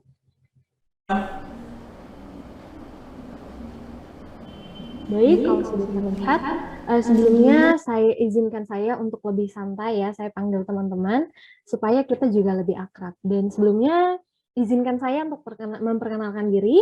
Perkenalkan, nama saya Tabita Vivi Wijayanti, saya adalah Putri Otonomi Daerah tahun 2019. Saya juga pernah menjabat sebagai Duta Lalu Lintas Polda Kalimantan Timur tahun 2019 dan Duta Wisata Kabupaten Kutai Barat tahun 2018. Saya cukup aktif dalam berselancar di dunia maya dan pada kesempatan sore hari ini saya akan menyampaikan materi tentang dunia maya dan rekam jejak digital. Nah, saya yakin teman-teman semua yang ada di sini seperti tadi juga sudah disampaikan di arahan di pertama bahwa pada masa sekarang kita tidak bisa menutup mata dan saya yakin kita semua setuju bahwa kehidupan kita hari-hari ini tidak bisa dilepaskan dari yang namanya digitalisasi. Baik itu dalam dunia pendidikan, dalam perekonomian, dalam dunia pekerjaan kita semua, terlebih lagi karena sekarang kita sedang mengalami pandemi COVID-19 yang juga mendorong transformasi digital menjadi lebih cepat. Berdasarkan data survei yang diperoleh dari Hootsuite, jumlah pengguna internet di Indonesia itu sudah mencapai 202 juta jiwa, teman-teman, di awal tahun 2021 ini kemarin. Dan itu angka yang sangat besar, bahkan lebih dari 50% penduduk di negara kita itu sudah menggunakan internet. Tapi sangat disayangkan bahwa sebagian besar pengguna internet di Indonesia itu belum sadar akan yang namanya rekam jejak digital. Jadi rekam jejak digital itu apa sih teman-teman? Nah, basically rekam jejak digital itu adalah segala jejak atau semua tapak data yang kita tinggalkan ketika kita berselancar di internet. Mungkin teman-teman boleh pop up di chat box. Saya mau tahu kira-kira di sini ada nggak sih yang pernah iseng-iseng buka Google dan search nama kalian sendiri nih di Google. Ada nggak yang pernah coba? Boleh pop up, pernah atau enggak? Nah, kalau teman-teman coba search di Google tentang nama teman-teman, di situ bakal keluar segala artikel, segala akun-akun, apapun yang berkaitan dengan teman-teman. Mungkin akun-akun Facebook atau akun Instagram yang dulu teman-teman pernah buat tapi nggak kepakai, itu bisa muncul teman-teman di Google. Dan ini adalah contoh, saya berikan contoh sedikit, saya search nama saya Tabita Vivi Wijianti di Google, dan berikut beberapa artikel yang keluar. Nah, ini adalah jejak digital saya yang saya coba cari, saya coba telaah di Google, di search engine Google. Nah, berbicara lebih jauh soal jejak digital, teman-teman, baik itu positif maupun negatif, kita harus sadar bahwa jejak digital ini adalah sesuatu yang agak susah untuk dikontrol. Pertama-tama kita harus tahu dulu, jejak digital itu ada dua. Yang pertama ada jejak digital pasif dan ada jejak digital yang aktif. Jejak digital pasif adalah segala bentuk jejak digital yang kita tinggalkan tanpa sadar atau tanpa kita maksudkan begitu teman-teman. Jadi secara nggak sadar kita meninggalkan jejak digital tersebut. Itu disebut jejak digital pasif. Misalnya ketika teman-teman mengunjungi suatu situs website, nanti alamat IP teman-teman bisa tercatat, atau riwayat pencaharian, atau bisa juga data-data pribadi kita yang secara tanpa kita sadar itu diambil dari aplikasi-aplikasi yang ada di gadget-gadget kita. Lalu ada yang namanya jejak digital aktif. Jejak digital aktif ini adalah jejak digital yang kita tinggalkan secara sadar, misalnya ketika kita mengirim email atau ketika kita memposting sesuatu di sosial media. Jadi jejak digital itu ada dua teman-teman, ada yang teman-teman secara sadar tinggalkan atau yang secara tidak sadar. Dan teman-teman harus aware bahwa segala hal yang kita lakukan di sosial media atau di dunia maya itu secara otomatis terekam. Tadi ada pasif dan aktif, secara otomatis mau teman-teman sadar ataupun nggak sadar, semua kegiatan kita di internet itu terekam. Serem nggak sih? Nah, terus lebih seremnya lagi, jejak digital itu sulit untuk dihilangkan, teman-teman. Seperti tadi dijelaskan oleh narasumber sebelumnya bahwa ada etika ketika kita bersosial media, ketika kita berselancar di dunia maya, kita harus positif, harus kreatif, harus memberikan dampak yang bagus untuk sekeliling kita. Tapi ada juga beberapa hal yang harus kita hindari, yaitu hal-hal yang mungkin akan merugikan kita atau merugikan orang lain. Dan perlu digarisbawahi, jejak digital itu kembali lagi sulit untuk dihilangkan jika teman-teman secara tidak sengaja atau dengan sengaja memposting atau menulis komentar yang negatif. Jejak itu akan menjadi jejak digital, dan jejak digital itu akan susah untuk dihilangkan. Apalagi kalau ada orang yang sudah terlanjur screenshot atau memposting dan nanti reshare lagi, ya itu akan sangat berdampak sih teman-teman untuk jangka panjang. Lalu jejak digital itu, poin selanjutnya adalah jejak digital yang kita tinggalkan dapat mempengaruhi karir di masa depan. Mungkin beberapa dari kita pernah dengar atau mungkin ada yang belum familiar, tapi teman-teman, jejak digital di era sekarang ini, sosial media kalian, apapun yang kalian lakukan di sosial media itu bisa mempengaruhi, sangat bisa mempengaruhi aktivitas kalian dalam berkarir ataupun dalam aktivitas lainnya. Kita bisa menemukan, kalau teman-teman search di Google, ada banyak banget kasus-kasus atau berita-berita yang kita bisa baca tentang orang-orang yang padahal secara akademis mereka sangat unggul, IPK-nya tinggi, tapi karena jejak digitalnya kurang baik, mereka malah ditolak dari pekerjaan yang mereka damba-dambakan. Tapi nggak sedikit juga kita lihat orang yang malah mereka mendapatkan kesempatan-kesempatan yang lebih, opportunity yang lebih, karena jejak digital mereka yang mereka tinggalkan ini baik. Jadi kembali lagi ini menjadi pilihan kita masing-masing, apakah kita mau meninggalkan jejak digital yang baik ataupun jejak digital yang negatif. So be aware to your digital footprint. Dan yang terakhir adalah penyalahgunaan data yang kita tinggalkan oleh pihak yang tidak bertanggung jawab. Ini adalah salah satu poin yang menurut saya sangat penting karena seringkali secara tidak sadar kita meninggalkan data-data kita atau kita tidak menginginkan, tapi orang-orang menggunakan data-data yang kita miliki ini tadi secara tidak bertanggung jawab untuk kepentingan-kepentingan mereka. Dan tentunya kita semua tidak menginginkan hal itu, bukan? Dan ya, selanjutnya adalah bagaimana cara membangun jejak digital yang positif. Sebelum saya masuk ke dalam poin-poinnya, saya ingin menanamkan satu mindset kepada teman-teman bahwa segala hal yang kita lakukan itu nantinya akan kembali lagi kepada diri kita. Ketika kita menanamkan hal yang baik, maka hal baik itu juga niscaya akan kembali kepada diri kita. Ketika kita menanamkan hal yang negatif, hal negatif itu pun akan kembali kepada diri kita. Jadi basically ini seperti kita investasi. Kalau di dunia nyata kita berinvestasi dalam pendidikan, karena kita berharap nanti pendidikan ini suatu saat nanti akan menjadi alat bagi kita untuk bisa terjun ke dalam masyarakat, untuk bisa mengejar karir dan lain-lain. Di dunia maya pun kita harus memiliki mindset ke depan. Kita harus memiliki mindset bahwa apapun yang saya lakukan hari ini dengan dunia di internet itu akan sangat bisa mempengaruhi masa depan saya, akan sangat bisa ada pengaruhnya di masa depan nanti, suatu saat nanti. Nah, jadi kalau kita sudah punya mindset ini, kita akan lebih berhati-hati, kita akan lebih aware, dan kita akan lebih bijaksana dalam bertindak, teman-teman. Nah, sekarang lanjut kita masuk ke dalam poinnya. Di sini ada beberapa poin yang sudah saya rangkum tentang bagaimana cara kita membangun jejak digital yang positif. Yang pertama, kita harus cerdas.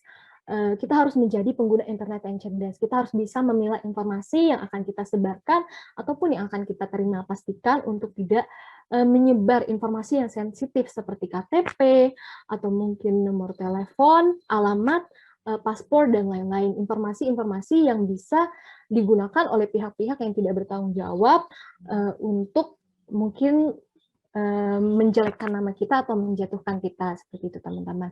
Dan selanjutnya adalah bijak. Bijak, jaga ketikanmu, jangan mudah terpancing berita negatif, dan tinggalkan jejak digital yang positif. Ini tadi seperti sudah disebutkan beberapa narasumber sebelumnya, seringkali kita sangat mudah melontarkan komentar karena kita tersinggung dengan mungkin ada kasus SARA, lalu kita secara belak-belakan kita komentar juga di situ, kita mengeluarkan segala sesuatu yang seharusnya tidak perlu kita keluarkan karena kita terpancing berita negatif ini tadi, dan akhirnya kita meninggalkan jejak digital yang kurang baik. Dan diharapkan untuk teman-teman sekalian, untuk kita semua di sini, kita bisa lebih mengendalikan emosi, lebih bijak ketika kita bersosial media. Selanjutnya adalah edukatif. Jadilah pengguna internet yang edukatif.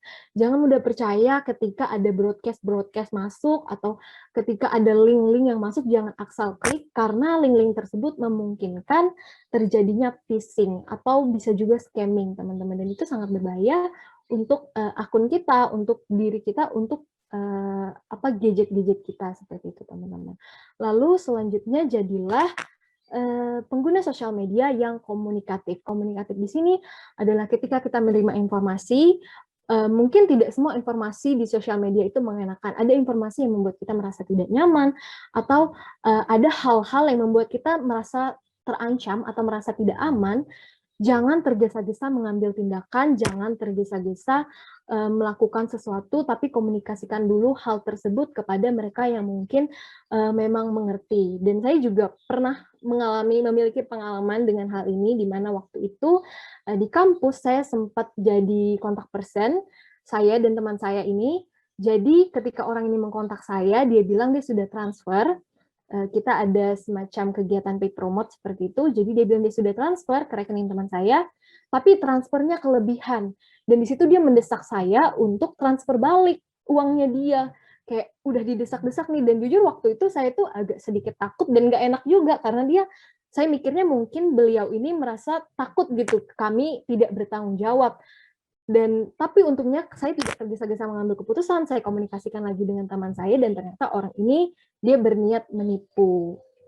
Kalau seandainya teman-teman emosinya nggak bagus, teman-teman mudah terprovokasi, ya mungkin aja teman-teman udah ketipu, mungkin aja saya saat itu udah ketipu. Oleh sebab itu ketika kita mengalami hal-hal tersebut diharapkan untuk bisa komunikatif, bicarakan dulu kepada pihak-pihak yang bersangkutan atau kepada pihak-pihak yang mungkin mengerti tentang permasalahan tersebut. Dan yang terakhir adalah jadilah pengguna internet yang aman, yang strong, teman-teman. Strong di sini artinya harus kuat defense-nya.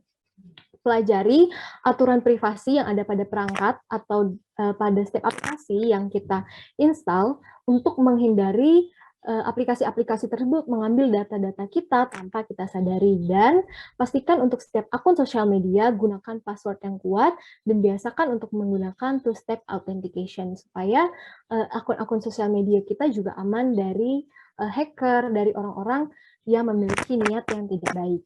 Dan selanjutnya adalah kesimpulan, konklusi. Jadi kesimpulannya adalah diharapkan untuk kita semua bisa selalu bijak dalam bertindak, karena seperti tadi sudah saya sebutkan, apapun yang kita lakukan atau kita berikan itu nantinya akan kembali lagi kepada diri kita sendiri, baik itu hal yang baik ataupun hal yang negatif, dan milikilah mindset filterisasi di dalam dunia maya, filter segala sesuatu yang mau kita terima ataupun apapun yang mau kita sebarkan, agar tidak terjadi masalah-masalah, tidak ada pihak-pihak yang dirugikan di masa mendatang. Dan pastikan untuk selalu memberikan dampak positif bagi orang-orang di sekitar kita. Tidak hanya di dunia nyata, tapi juga di sosial media, di dunia maya, pastikan untuk selalu memberikan yang terbaik, memberikan dampak-dampak positif, seperti jika teman-teman menjadi konten kreator, bagikanlah konten-konten yang bisa menginspirasi, yang bisa mengedukasi, yang bisa menghibur orang-orang. Dan jika teman-teman hanya ingin menjadi pengguna sosial media yang ingin jadi pengguna sosial media pasif, penonton, pastikan untuk juga tetap menjaga ketika kita berkomentar dan bertutur kata. Seperti itu. Jadilah pengguna internet yang positif dan kreatif, dan tentunya sebarkan mindset positif ini kepada orang-orang yang ada di sekitar kita. Mungkin itu saja yang bisa saya bagikan pada sore hari ini. Selebihnya saya kembalikan ke moderator. Terima kasih. Terima kasih Kak Tabita atas materi yang sudah dibagi dengan kita. Ada rekam digital, jejak digital yang bisa mempengaruhi hidup kita di masa depan nanti kalau kita tidak menjaganya sepositif mungkin. Jadi mumpung di awal-awal semacam ini ada hal-hal yang harus kita perhatikan seputar etika, seputar postingan. Silahkan dibereskan semuanya agar jejak digital kita tidak bermasalah di kemudian hari. Dan agar tidak bermasalah juga, mari kita langsung saja bahas beberapa pertanyaan yang sudah masuk di kolom chat. Saya akan urutkan sesuai dengan urutan narasumber untuk menjawab pertanyaan. Dan ini kita masuk ke pertanyaan pertama, datang dari Hendra Maulana. Ditujukan kepada Mas Ahmad Tesario. Pertanyaan pertama adalah, apakah terdapat program dari pemerintah untuk mengumpulkan berbagai komunitas digital agar masyarakat dapat meningkatkan kemampuannya di bidang digital? Dan yang kedua adalah, bagaimana cara memahami potensi diri pada bidang digital mana yang paling sesuai dengan diri kita, yang sesuai niche-nya? Mas Tesario, silakan. Thank you. Kalau tadi nanya, adakah program pemerintah berhubungan sama komunitas digital? Teman-teman bisa lihat di Info Kementerian Informasi Republik Indonesia, itu ada program namanya 1000 Startup Digital. Teman-teman yang pengen berwirausaha di digital bisa gabung di sana. Terus ada juga program dari Kemenparekraf namanya Backup. Nah, teman-teman bisa gabung juga. Siberkreasi ini adalah salah satunya bahwa kita untuk beralih ke digital sebenarnya. Dan sebenarnya stimulus program itu memang sebenarnya sudah ada dilakukan oleh pemerintah kita untuk meningkatkan literasi digital aja. Nah, pertanyaan kedua adalah sebenarnya bagaimana sih kita melihat potensi digital ke arah digital seperti apa? Saya dari dulu mungkin adalah orang yang senang ngomong ya, karena dulu di kampus juga senangnya orasi terus protes-protes ke kita ngomongnya protes-protes ke dosen-dosen. Tapi cari hal yang membuat kalian excited. Contoh, saya itu tahun kemarin itu menjadi juara untuk e-sport di mata kategori olahraga Excel. Microsoft Excel itu sekarang rupanya menjadi olahraga ya. Dan kenapa? Karena saya suka dengan angka, saya suka dengan mengatakan tabel dan kawan-kawan, dan menurut saya teman-teman harus dari kesukaan itu. Ada yang suka ngulik data, ada yang suka searching dan melakukan analisa terhadap hasil searchingan. Tapi poin itu adalah gimana caranya teman-teman itu menemukan kesemangat akan suatu hal sehingga itu pekerjaan yang bisa teman-teman lakukan. Dan kadang aneh-aneh gitu, siapa coba yang suka ngulik-ngulik tabel, tapi saya suka ya Pak. Nah, teman-teman perlu cari deh, niche itu kira-kiranya seperti apa. Ada yang suka memprotes pemerintah, ya saya juga suka. Jadi ya, tapi gimana caranya itu dijadikan konten positif dan dijadikan hal yang bisa produktif kita menjadi menyenangkan. Ada yang suka juga untuk melakukan animasi, banyak lah. Nah, itu semua sebenarnya enaknya sekarang adalah bisa dipelajari di internet. Nah, beda sama dulu yang zaman saya tuh saya harus ke perpustakaan. Sekarang nggak perlu. Kalian bisa buka YouTube, dulu tuh zaman kami tuh kalau di internet tuh karena saya anak teknik, bukanya Science Direct. Jadi bukanya adalah jurnal-jurnal yang memang isinya edukasi dan mungkin teman-teman bisa melakukan itu. Sekian dari saya.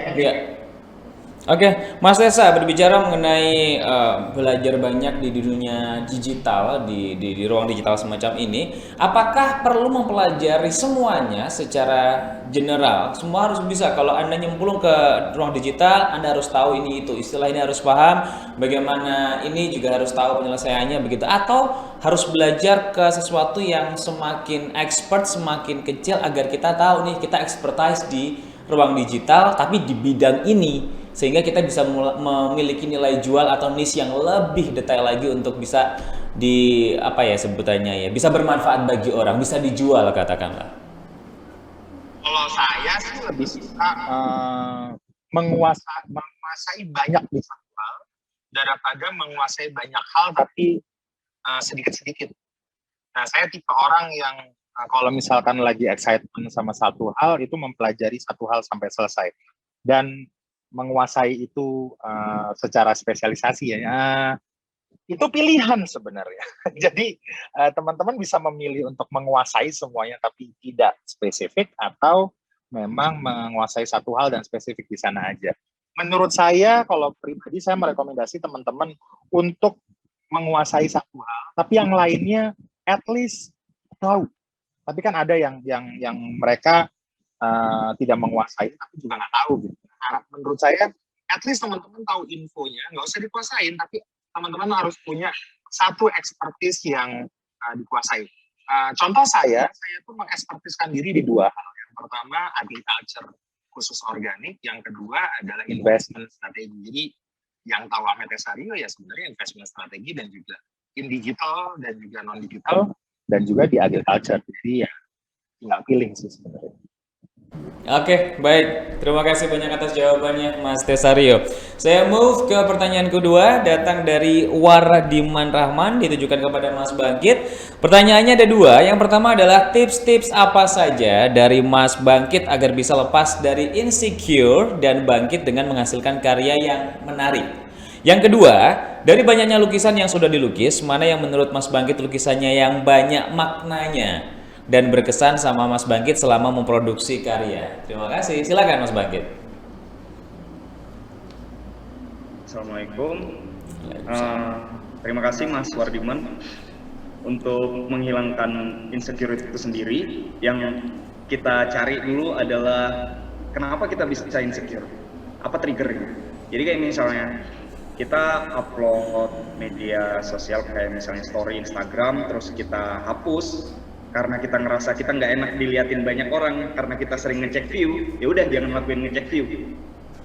next, misalnya kita upload karya, kita ragu karya kita ini disukain banyak orang atau enggak. Nah, sekarang fitur Instagram udah ada hidden like. Jadi kalian misalnya insecure banget karena like-nya sedikit, ya udah like-nya di hidden. Atau kalian insecure karena komenan teman-teman yang nggak sesuai dengan harapan kalian, ya udah matiin komennya. Jadi cara nge-handle itu dari diri kita sendiri. Jadi gunain semua fitur-fitur di media sosial untuk membatasi hal-hal apa yang membuat kita insecure kayak gitu. Nextnya untuk masalah lukisan sendiri,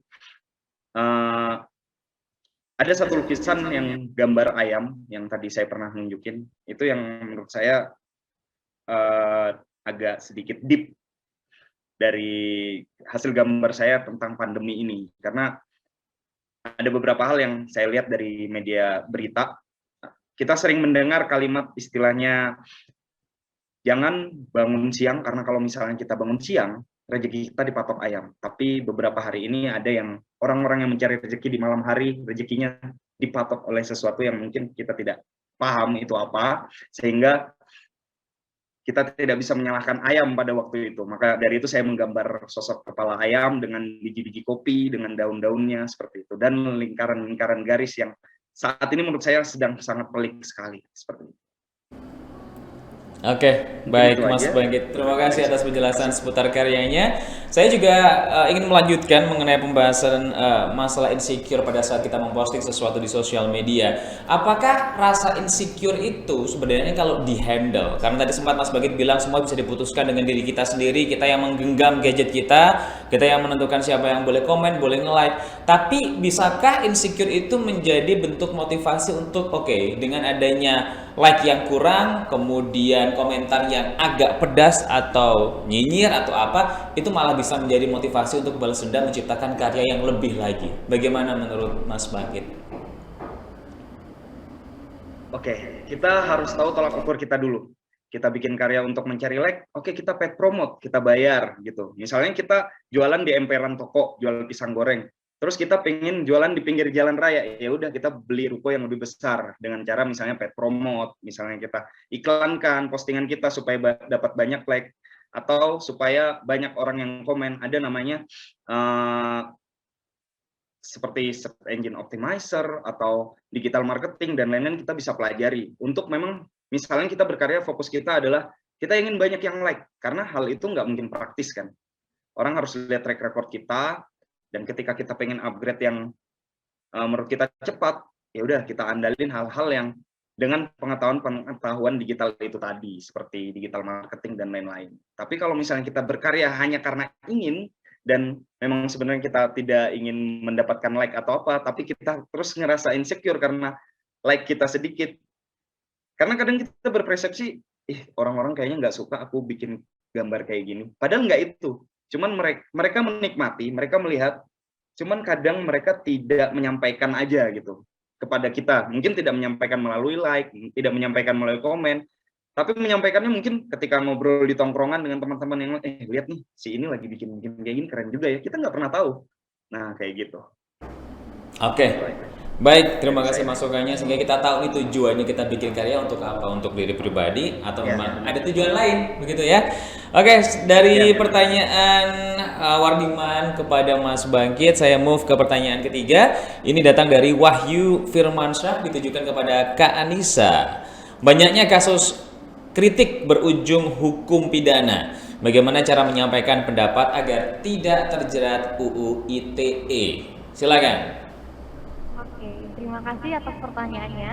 Yang perlu kita perhatikan adalah dalam menyampaikan pendapat di ruang sosial media adalah menggunakan pemilihan kata yang baik dan bijak seperti yang sudah saya sampaikan tadi. Tidak menyebut nama orang ataupun instansi secara langsung. Cukup inisial ataupun kita samarkan, kita beri tanda. Nah, jika sudah seperti itu, kita bisa terbilang aman. Dan selanjutnya adalah tidak adanya unsur hoax ataupun fitnah ke arah hate speech, seperti itu Kak. Selain itu juga, kritik kita juga perlu support data yang akurat. Jadi misalkan kita mau mengkritik suatu seseorang, kita juga harus punya datanya. Kalau misalkan orang ini seperti ini. pernah merasa atau berada di pengalaman yang kurang mengenakan tidak sih dengan postingan sesuatu di sosial media, kemudian Kak Anissa merasa oke, ini saya sedang dipojokkan nih oleh seseorang lewat komentar atau bahkan postingan tertentu begitu, pernah nggak sih Kak?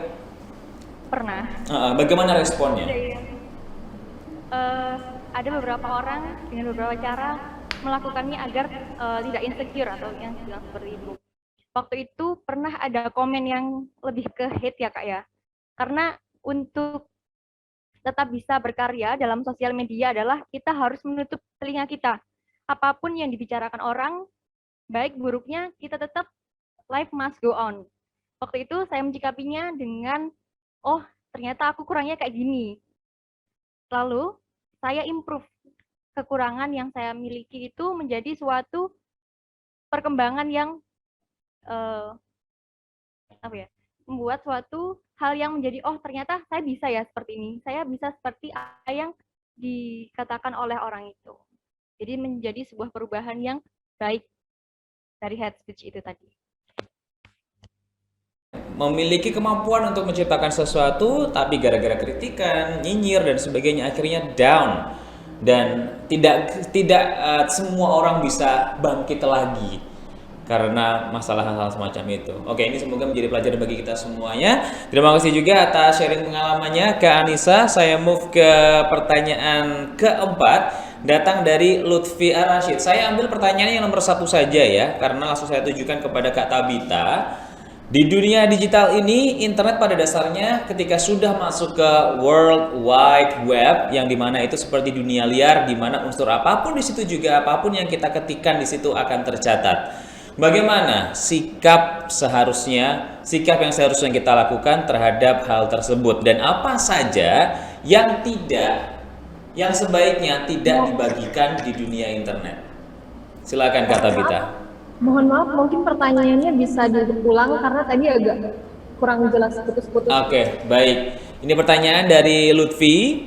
Di dunia digital ini, internet pada dasarnya sudah masuk ke World Wide Web, yang mana itu seperti dunia liar, di mana unsur apapun di situ juga apapun yang kita ketikkan di situ akan tercatat. Nah, bagaimana sikap kita seharusnya menyikapi fakta ini, dan apa saja yang sebaiknya tidak kita bagikan di internet? Silakan Kak Tabita. Baik, terima kasih untuk pertanyaannya. Jadi sebelumnya tadi dia sudah sadar bahwa internet ini adalah seperti dunia liar. Dunia liar, di mana kalau kita ke alam liar itu berbahaya kan teman-teman. Nah berbedanya internet ini, di internet ini, dunia liar, kita itu bisa menjadi mangsa, bisa menjadi predator, dan itu tuh kembali ke diri kita sendiri teman-teman. Gimana? Apa maksudnya kembali ke diri kita sendiri? Apapun yang kita bagikan, apapun yang kita share itu bisa menjadi bumerang. Ketika teman-teman memposting sesuatu konten yang tadi seperti kata Kak Anissa, misalnya seperti kita berkeluh kesah pribadi atau seperti tentang kesusahan kita, itu tuh memicu orang-orang atau mungkin hal-hal negatif yang kita bagikan, opini-opini yang kurang baik, itu tuh memicu orang-orang untuk di alam liar ini, memicu para predator untuk menyerang kita, memicu kita ini untuk jadi mangsanya mereka gitu loh. Jadi sebisa mungkin ketika kita sudah memiliki mindset seperti ini tadi, kita tuh harus sebisa mungkin berhati-hati ketika kita bersosial media, dan untuk konten-konten atau hal-hal yang kita bagikan, tadi saya sudah jelaskan, berusahalah untuk selalu memberikan dampak positif bagi lingkungan kita, bagikan konten-konten yang bisa, apalagi kita sekarang di tengah pandemi, orang-orang pada takut, orang-orang pada stres, sebaiknya kita membagikan sesuatu yang bisa meningkatkan rasa sukacita, rasa senang. Kan kalau kita senang, imunnya juga naik ya. Bisa nanti memberikan konten-konten edukasi, konten-konten yang menghibur, ataupun konten-konten yang menginspirasi, seperti itu. Dan mungkin itu saja sih. Terima kasih. Sama-sama Kak Tabita. Mungkin saya juga ingin melanjutkan. Kalau misalkan case-nya adalah terlalu banyaknya aturan dan juga etika yang harus kita hormati pada saat kita memposting, mengomentari sesuatu di internet, di sosial media begitu. Artinya kita memang tidak bisa jadi diri sendiri ya pada saat kita berselancar di ruang digital. Bagaimana menurut Kak Tabita? Kalau menurut saya pribadi itu tidak benar sih. Kalau kita tidak bisa jadi diri sendiri, karena jadi diri sendiri itu konteksnya apa dulu? Kalau jadi diri sendiri yang kita tadi komen ya, seandainya kita ada satu orang memposting dia percaya diri dengan tubuhnya, mau dia kurus atau gemuk, lalu kita di situ dengan ini mengatakan jadi diri sendiri, kita ngatain dia nggak cantik, kita ngatain dia gendut, kita ngatain dia jelek. Saya rasa kalau seandainya konteks jadi diri sendiri ini adalah terlalu bebas dalam mengekspresikan kenegatifan diri kita, saya rasa sebaiknya jangan. Karena diri sendiri itu ada lebih banyak, there's so much more thing about yourself that's not yang nggak berhubungan dengan hal yang harus negatif gitu loh. Kita bisa komentar apapun selagi itu tidak merugikan orang lain dan sekiranya tidak merugikan diri kita di masa mendatang seperti itu. Oke. Karena good point. I got it. Jadi benar-benar pada saat kita berselancar di ruang digital memang ada bagian diri kita yang ingin kita tunjukkan, tapi ada juga bagian dari kita yang memang cukup untuk kita sendiri, begitu ya. Oke, baik. Terima kasih Kak Tabita atas jawabannya. Dan saya ucapkan selamat kepada 4 penanya untuk masing-masing narasumber. Di antaranya ada Lutfi Arashid, kemudian Wardiman Rahman, Wahyu Firmansyah, kemudian Muhammad Ardan dan juga Hendra Maulana. Ada tambahan 1 nama lagi, tadi sudah dipilih oleh tim panitia. Dan untuk 5 orang sisanya yang bisa mendapatkan pulsa 1 juta rupiah dibagi 10 pemenang akan kita hubungi. Dan tentu saja pastikan Anda memposting ya kemeriahan webinar kali ini di sosial media masing-masing. Jangan lupa hashtag dan juga mentionnya diarahkan kepada siapa. Oke, untuk kesimpulan kita di webinar kali ini adalah tren-tren pekerjaan baru di era digital semakin banyak bermunculan.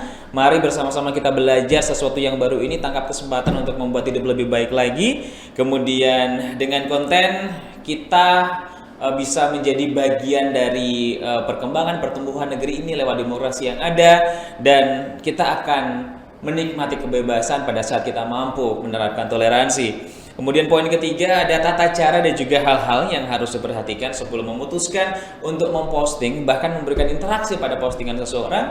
Dan last but not least, jejak digital menjadi satu hal yang harus benar-benar kita perhatikan, kita jaga baik-baik, karena kalau misalkan kita tidak menjaganya, maka akan memberikan pengaruh yang kurang baik di masa depan. Makanya kita harus benar-benar membuat rekam digital kita, jejak digital kita sepositif mungkin. Terima kasih untuk keempat narasumber saya yang luar biasa. Semoga untuk materi yang diberikan bisa bermanfaat bagi kita semua. Dan mari kita tutup untuk acara hari ini dengan foto bersama. Silakan semua peserta dan juga narasumber menyalakan kamera videonya masing-masing. Saya tunggu. Nanti kita ambil 2 sesi ya untuk foto bersama. Silakan semua kamera video teman-teman peserta dinyalakan saat ini juga. Biar kelihatan, biar kemeriahan, seru-serunya acara hari ini bisa didokumentasikan dan bisa dipamerin ke yang lain agar ikut juga acara webinar Si Berkreasi. Oke, cukup sepertinya. Yang lainnya nanti bisa mengikuti untuk sesi yang kedua. Kita langsung countdown. 3, 2, 1. Boleh satu lagi. Silakan kameranya dinyalakan semua. Ayo. Masih ada beberapa yang masih blank space, masih ada namanya doang. Oke. Cukup ya? Gimana? Tolong segera diambil video dan juga kameranya dinyalakan. Oke, cukup. Kita countdown lagi. 3, 2, 1. Oke, good. Baiklah, terima kasih Mas Ahmad Tesario, terima kasih Mas Bangkit, Kak Anissa dan juga Kak Tabita atas materi yang telah diberikan. Dan saya juga ucapkan terima kasih banyak kepada Wakil Gubernur Kalimantan Timur Bapak Haji Hadi Mulyadi SSI MSI yang telah memberikan sambutan untuk hari ini. Kita ketemu lagi di lain kesempatan dan semoga materi yang kita berikan hari ini benar-benar bisa dibagikan kepada yang lain. Wabillahi taufiq wal hidayah. Wassalamualaikum warahmatullahi wabarakatuh. Sampai jumpa, stay safe.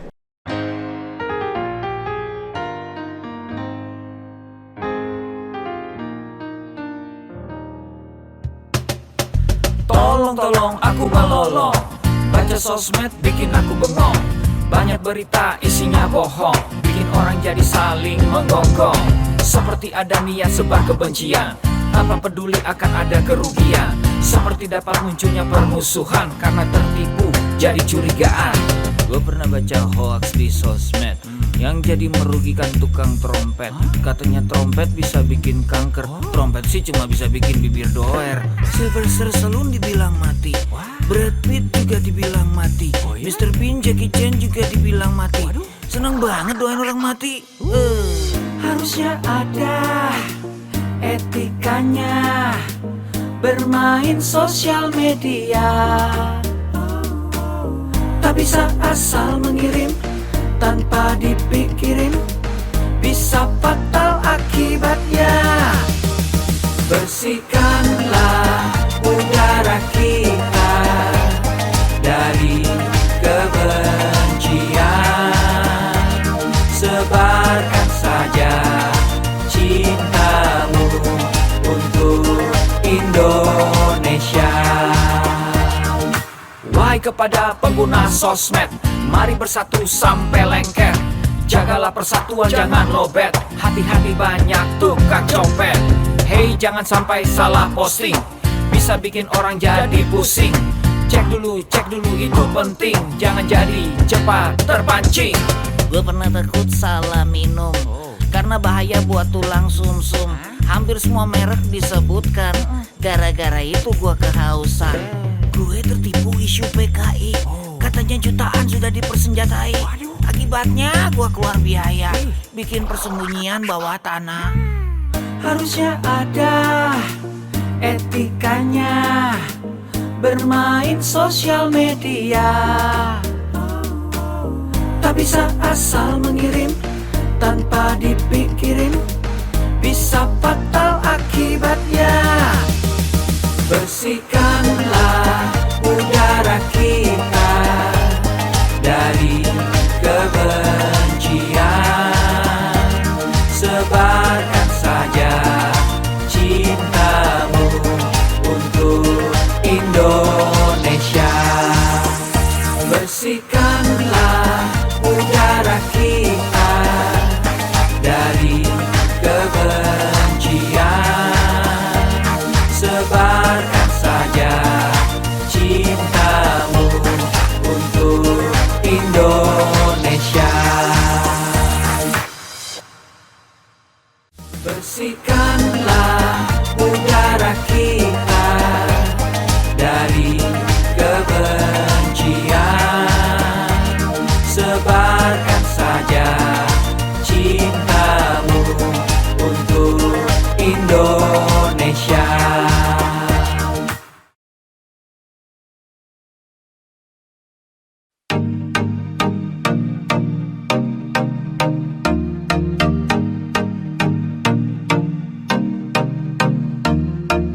Cek dulu, cek dulu.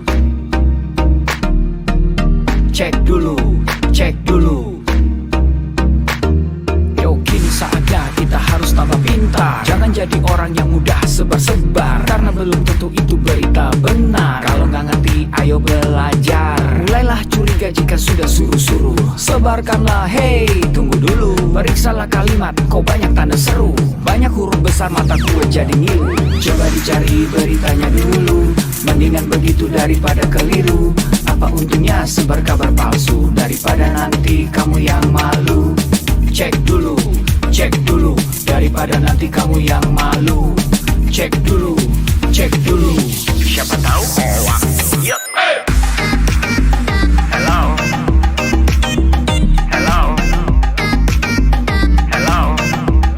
Siapa tahu hoax. Yup. Hello.